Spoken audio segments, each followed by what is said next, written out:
반갑습니다. DSA 컨설팅 김대영 원장입니다. 이번 주제는 암사역 칼부림 사건이죠. 암사역 칼부림.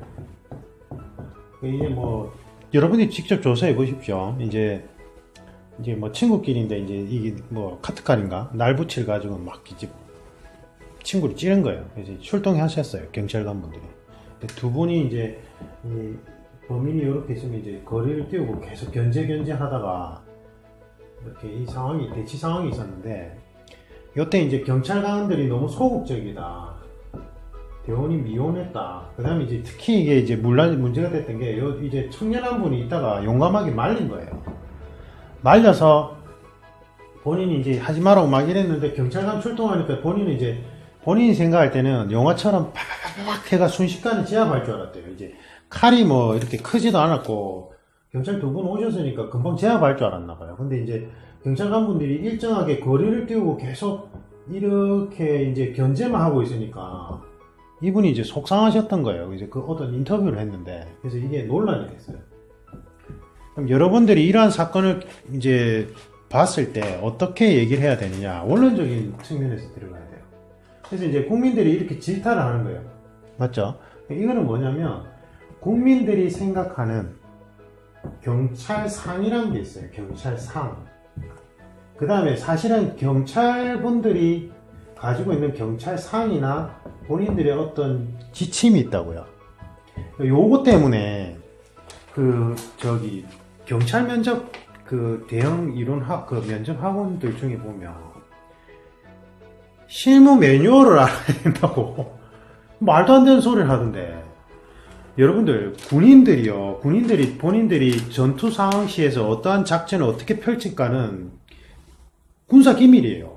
그게 유출되는 순간 적국에서 어떻게 대응할지 알게 되죠.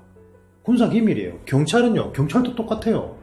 경찰이 범죄 현장에서 또는 이제 범인을 체포하는 그 지침 매뉴얼은 대외비예요. 맞잖아요. 그게 유출되면 경찰이 어떻게 행동할 걸 알면은 거기에 대응해서 범죄를 구성할 거 아니에요.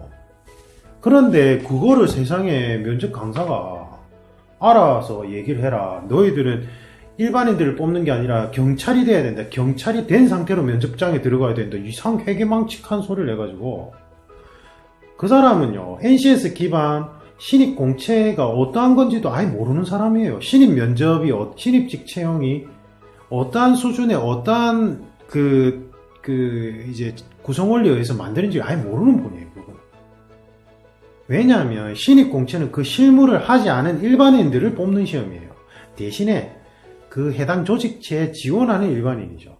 그러니까 관심도 측정을 할 수 있지만 실무를 알고 있느냐는 전혀 측정 대상이 아닐 뿐더러, 특히나 아까 얘기했듯이 경찰의 그 실무 매뉴얼이란 건 군인으로 치면 군인 실무 매뉴얼하고 똑같아요. 군사 기밀을 하고 버금가는 거예요. 이거 대비예요. 그거를 친구 현직자들이나 아니면 뭐 아버지든 가족들한테 빼오라고 이제 수험생들끼리 그렇게 한대요. 그 큰일 날 소리를 하는 거예요. 그거. 말도 안 되는 소리예요. 그거 하시면 안 돼요. 알겠죠? 그리고 여러분들이 생각해 보세요. 여러분들이 이제 합격해서 이제 현직자인데, 이제 면접 응시생으로 온, 그러니까 경찰을 한 번도 해본 적도 없는 수험생이 앉아서 실제 실무 매뉴얼을 읽고 있으면 무슨 생각이 들까요? 이 시험에서 측정하고자 하는 바는 일반인 기준점에서 어떠한 특정 상황을 어떻게 논리적으로, 합리적으로 풀어나가는가, 그 논리력을 보려고 하는 건데, 분석 능력하고, 실무 매뉴얼을 그냥 암기해서 얘기하면 상황 분석 능력과 대처 능력을 측정을 할 수가 없어요. 제가 진짜 제일 들어본 황당한 소리 중에 하나입니다. 이게 지금 여기서 제 개소를 하고 나서요, 지금까지. 아닙니다. 그래서 이 사건에서 핵심 쟁점은 국민들이 바라는 통치기구 또는 이제 그 통치기구의 손발 역할하는 공무원들이 또는 경찰에 바라는 상이 있어요. 상. 그런데 사실은 경찰관들, 공무원들이 스스로 가지고 있는 어떤 상들이 있다고. 그 상의 상충이 일어날 때 어떻게 원만하게 해결할 것인가 이래요. 그래서 평상시에 소통이 중요하고, 경찰의 업무는 이러이러한 게 있고 이러이러한 애로사항이 있다는 적극적인 홍보가 중요하고 SNS를 활용한 그 다음에 소통이 중요하다는 거예요. 그래서 이제 이거는 국민들이 잘 몰라서 그래요. 예를 들면 자 이건 실무 매뉴얼하고 상관없이요.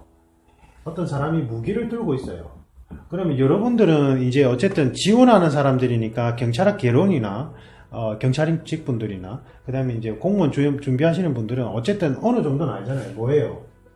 국민의 생명과 재산을 보호하고 공공질서를 유지하는 업무예요. 경찰의 업무는. 그 다음에 또 뭐가 있어요? 무죄 추정의 원칙이 있죠. 요거는 상식적인 내용들이잖아요. 그러니까 이 사람도 법원에서 판결받기 전까지는 무죄 추정의 원칙이 있기 때문에 경찰과 군인의 차이점은 그거예요. 그래서 경찰은 범인이라 할지라도 안전하게 제압을 해야 돼요. 그 다음에 주변에 행인들이 많이 있을 때는 이 사람이 흥분한 상태로 무기를 들고 있을 때 두 사람이서 무리하게 체포를 하다가 이렇게 가서 이제 시민들이 다치게 될 경우도 고려를 해야 돼요. 그 다음에 영화가 사람을 배려해요.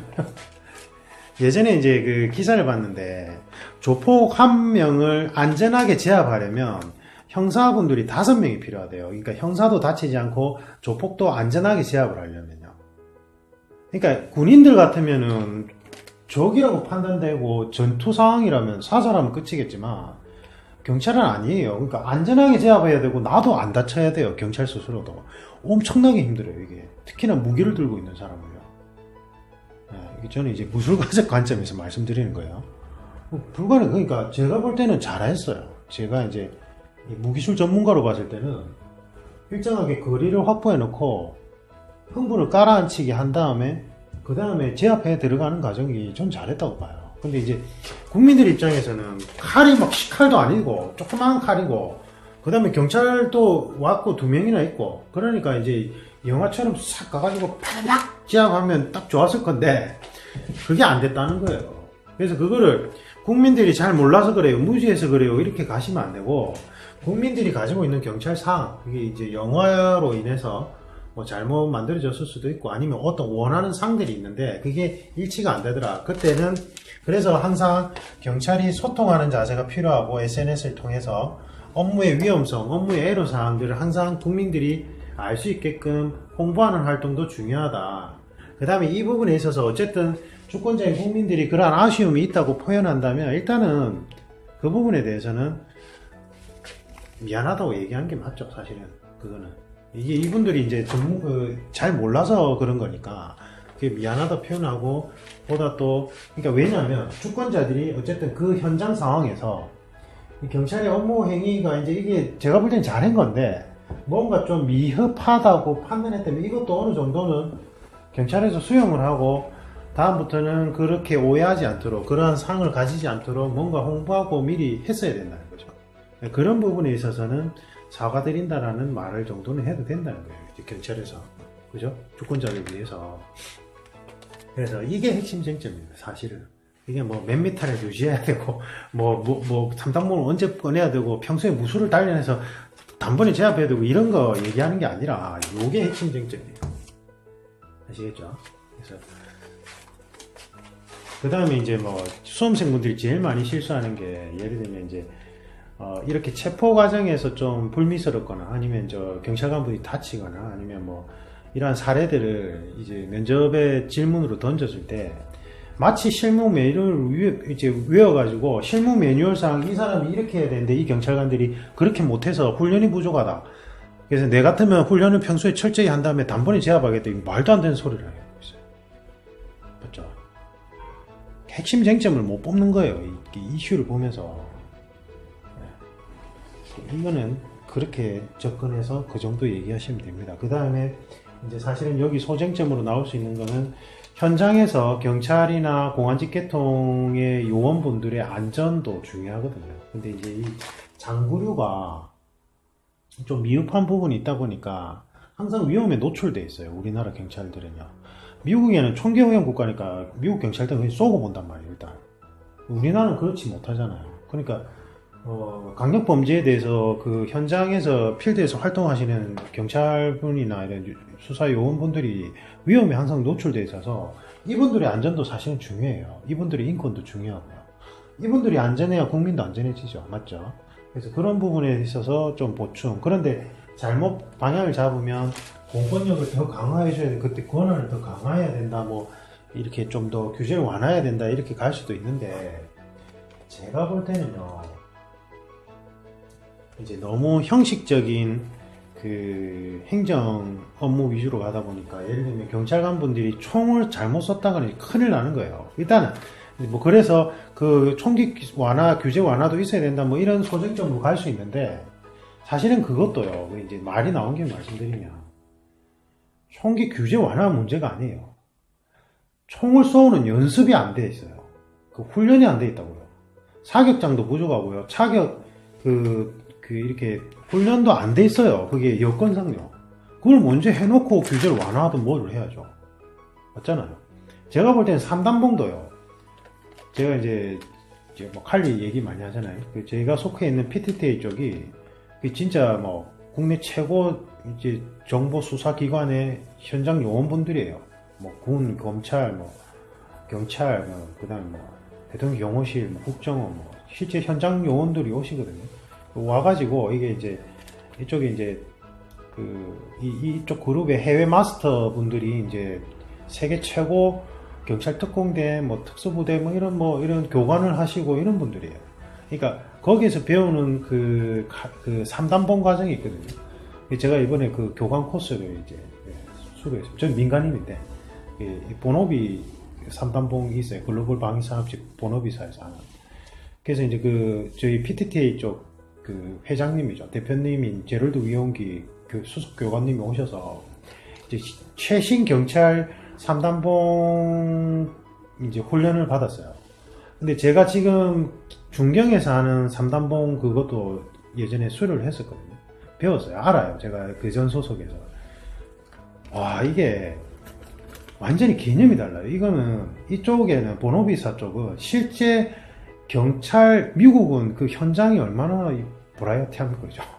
거기서 실제 오랫동안 활동하신 분들이 만든 프로그램이니까 실전성이 정말 달라요. 이게 그러니까 이렇게 예를 들면 저희가 이제 3단봉 활용해서 체포하잖아요. 체포해서 수갑을 채울 때도 그 모션들이요 개념이 달라요. 이분들은 딱 그 상황 훈련이 되어 있기 때문에 접근하는 개념이 달라요. 근데 여러분들이 중경에서 배우는 거는 진짜 옛날에 무술 있죠. 무술 뭐 학기도나 그게 잘못됐다는 게 아니고 옛날에 그러니까 경찰 업무와 무관한 무술가들이 만들어낸 3단봉 과정처럼 돼 있어요. 그게. 근데 이거는 어쨌든 경찰 업무나 수사 정보 요원들이 현장 상황에 맞게끔 활용하고 체포하는 과정이 이게 주가 돼야 되거든요. 제가 깜짝 그때 알았어요. 제가. 어쨌든 좀 중경에 지금 저희 PTTA 코리아 대표님이시니까 이제 대표라기보다는 최고 랭커세요. 해외 저희 여기 국내에서 최고 랭커이신 분이 허 교수님이 있어요. 제가 이런 얘기 해도 되나? 여기서 저한테 이제 칼리 선생님이에요. PTTA 쪽 칼리 쪽 선생님이신데 최고예요. 체포소라고 3단봉 사격 쪽 교수님인데 중경에 가신 분들 배워보십시오. 막 매달려 보세요. 퇴근하시고 나서. 뭐 여러분들 일정이 제가 어떻게 되는지 잘 몰라서 모르겠는데, 그분한테 배우기 쉽지 않아요. 저 같은 분은 진짜 안 배우겠어요. 그러니까 제 말은 요즘 뭐냐면, 규제 완화냐 이런 문제이기 전에 훈련이 안 돼 있어요. 여건상요, 여건상. 청소는 훈련도 안 돼 있고요. 그 다음에 3단봉도 조차도 현 시대에 맞게끔 훈련 코스나 프로그램이 준비가 안 돼 있어요. 그게 더 문제예요, 제가 볼 때. 그 상태에서 규제를 완화했다가 청소는 방법도 훈련도 제대로 안 돼 있는 경찰관이 쌌다가는 더 큰일 날 수도 있어요. 그래서 그러한 시설이나 교육이 먼저 갖춰지고 병행해서 규제 완화가 뭐 이루어지든지 이렇게 가야 되지. 그건 아니란 말이죠. 그래서 그건 소정점이고 사실은 요것만 먼저 얘기하시고 그 다음에 이제 현장에서 경찰관들의 그 위험성에 대한 인권 부분, 그 다음에 피해자 인권 부분, 그 다음에 안전하게 제압해야 되는 거, 그리고 경찰이 군인과의 다른 점들, 무죄 추정의 원칙들 이런 거 짚어주시면 됩니다. 이상입니다.